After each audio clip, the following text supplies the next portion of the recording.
Sveikas, Jokūbai. Sveikas, Audriu. Kokie tavo įspūdžiai po 7 dienų tylos stovyklos? Visų pirma, tai tyloj labai daug gali išgirsti, tai nesitikėjau, kad iš tikrųjų perėsiu per ir džiaugsmą, ir liūdesį, ir pyktį, ir tokią ramybę, tai iš tikrųjų, realiai patyriau tai, ko nelabai tikėjausi, kad čia patirsiu. O kas paskatino tave atvažiuoti tai?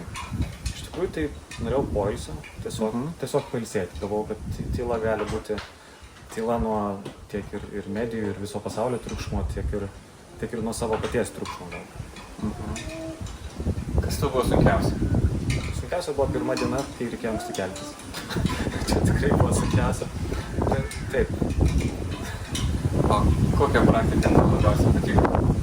Man patiko joga. Tikrai patiko joga, kvėpavimo praktikos, ėjimas. Ko palinkėtum tiem, kas žiūri žmonės? Aš palinkėčiau, jeigu jau kirba mintis išbandyti tylos stovyklą arba tai kažkiek intriguoja, neturėti kažkokio aiškaus tikslo, ką čia tikiesi surasti, bet tiesiog pabandyti, nes greičiausiai ką surasti, nebus to paieškoji, bet bus kažkas turbūt geriau. Ačiū.